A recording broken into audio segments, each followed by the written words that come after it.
Welcome back to the Garden Hutch. Today I wanted to bring you all into one of my happy spots of the garden.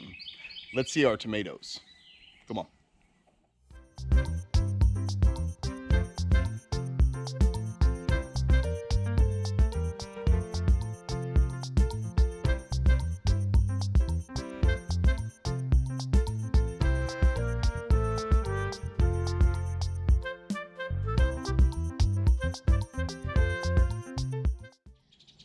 For anyone who watches this channel regularly, it is no secret that tomatoes are easily my favorite vegetable in the garden.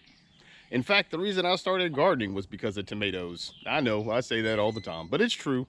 So I was coming outside this morning to trim up my Roma tomatoes, and I thought, you know what? Why don't I just bring everybody along as we go into one of my favorite places in the gardens, our tomato beds. I always tell Leslie that's my happy spot. You know, last week I did a video on getting frustrated. So I thought it might be fun to kind of counterbalance that and let you folks know what happens when I do get frustrated. I go to the tomatoes. So as you can see, my Romas here, they're a bit overgrown. I usually only like to trim my tomatoes once, maybe twice. You know, I like to trim them before they start flowering and then directly after the flowers. So all I'm going to do this time is I'm going to go through and I'm going to clean the bottom up. I like to have a clear line from where, you know, a lot of these limbs on the bottom, they don't get sun, they don't serve any purpose. And when you live in an environment like we do here in 7B, that's just asking for trouble. So we'll take it out, it'll increase airflow, and it'll prevent a lot of the diseases before they start. So again, I just want to take out all of these small ones right through here. And then on the top, I don't do a whole lot. I just go through and anything that's impeding on their neighbor. Kind of like you see this big fella here, I'll take him out. Take this out right there, and then probably a few more that seem like they might be encroaching on their neighbors. As you can see, once we are done with the little trim on it, they look a lot better. You can see the sun comes through all the way to where it needs to go. Also, there is kind of a distinctive line under here. Now with these, again, these are indeterminate varieties. So what I'll do is I'll just let these go from here on out. A lot of people like to remove the suckers and that sort of stuff. I only do under a certain point. After that, I let them go until I start pulling tomatoes. And I'll show you that here on the cherry tomatoes that are right next to our Romas. They already have tomatoes set. And this is kind of the same way. I trim my cherry tomatoes a lot more aggressively throughout the year than I do the indeterminate varieties, because these will grow all the way until, you know, the freeze hits. Whereas the determinate varieties, you know, they'll die off once they get to a certain point. But what I like to do is, you can see here, I have cherry tomatoes set, and then below that, I kind of have it cleaned up. Now, on these cattle panels, it's the first year I've ever grown on these cattle panels, my cherry tomatoes, and I love it, and I'm going to show you why. I just use these little markers here. I got this bar, and I just cleaned everything out underneath of it, and then once these cherry tomatoes that have set all the way down, once those have come off, then I'll just trim everything up to the next line right there, right? And then clean all that up, wait for the next set to come off. And hopefully we can do that all the way over the trellis through the summertime. Before we moved on to the other tomatoes, I just wanted to take a second and appreciate this cucumber trellis that we put up. Last year we had 2 beds of them, and I think we just grew too many, to be honest. So we kind of scaled down a little bit so that we could kind of learn how to grow them better. So we put this together, and as you can see, the bed itself is incredibly productive. We have the marigolds, and you know, of course the chickens ate all of our lettuce. I noticed that we still had that guy back there, so I'm going to pick it and have it for lunch. But the marigolds are done. But this is the other thing I wanted to show, is as Leslie is pickling, she's able to pick her own dill fronds off of these mammoth dill plants. So I think these are the dill plants we'll probably start growing from now on, because they do really well in our area. We did have some worms we had to pick off, but overall. All right, let's get back to the tomatoes, shall we?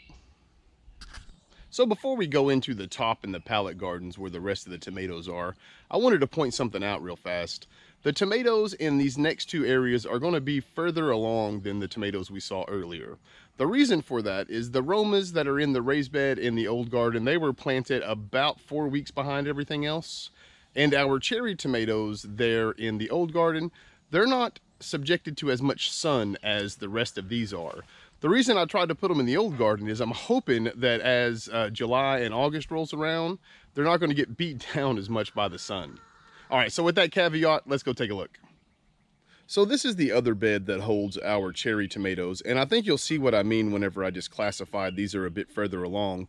But before we do, I just want to point out here that we have our companion plants here. We do our deal and our marigolds. They seem to be working really well. I don't have any definitive information. Come on, man. He's always got to be part of the show.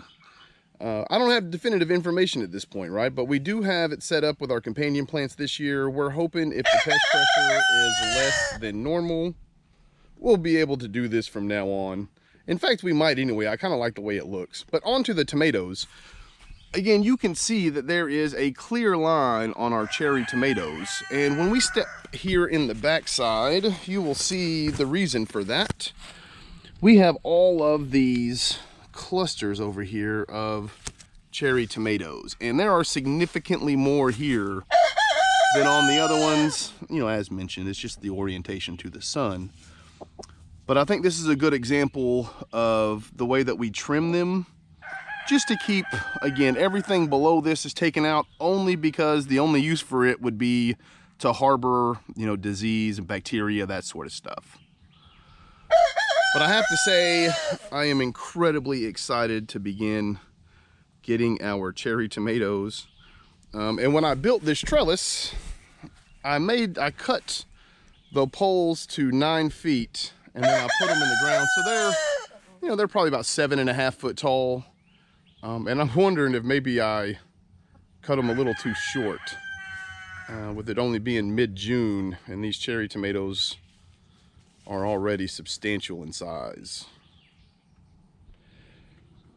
I mentioned Happy Place, and I'd like to show these because these really do bring a smile to my face. We have the Romas here. These are the ones that we'll use to put away, and these are our Beefmaster tomatoes over here, and these are the ones we'll use for slicing tomatoes, that sort of thing. But you'll see a theme here, much like I was trying to show on the first round of Roma tomatoes. But when we get down here and you look inside, you can see how open this is through here. And again, the whole logic behind that is just to prevent as much disease and pests from taking a foothold. And then on the top up here, I let the foliage grow as much as possible. All I do is just, again, if they're encroaching on their neighbors or anything, I'll pull them out. But as much chaos as it looks in these beds, each tomato does have kind of a designated spot. Look at the size of these Beefmasters. There's one in here I've already got my eyeball on. If you can see it down there, right there. I can't wait for that guy to get ready. He's going to be massive and delicious. Look at the size of these. But if you're a tomato fan like I am, I hope this makes you smile as much as it does me. You know, any bad day I have, all I have to do is come out here and look at this, which is kind of the reason I'm making this video, to be honest. I really hope that it kind of helps somebody else out if you're having a bad day. And it's also a reference for me. If I'm not at home and, you know, I need something to bring a smile to my face, I promise you this will work. Well, we're going to wrap this up here with just a couple more things. I wanted to point out once again that we do fertilize our tomatoes on a 2-week regimen with liquid fertilizer. We prefer fish emulsion. Now, for tomatoes, you know, fish emulsion's got quite a bit of nitrogen in it. I continue to use the fish emulsion in conjunction with a organic granule fertilizer. And the reason I do this is I like my tomatoes to get a little bit more of the P and K, you know, the phosphorus, potassium, that sort of stuff. You know, our soil should be good enough at this point to prevent any of the blossom end rot or any of the actual fruit diseases that come through.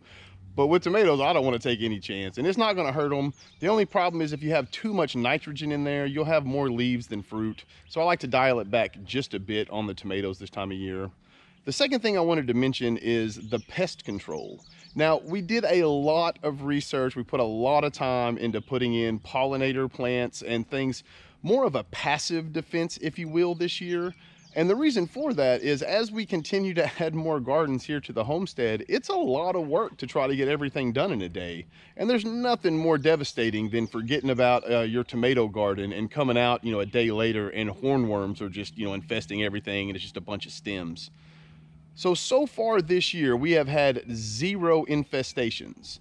We have, however, had this one little caterpillar, and it was like black and yellow. I don't usually see them on my tomato plants. Usually I'll see them on the green beans or on my lettuces. Somehow it found its way to my lettuce plant, and well, the chickens ate it. So other than that, everything seems to be going really well. I hope this helped you all as much as it did me, all of these therapeutic garden experiences and such. As always, I appreciate you folks for taking the time to hang out with me today. Till next time, I hope you all take care of yourselves. Peace.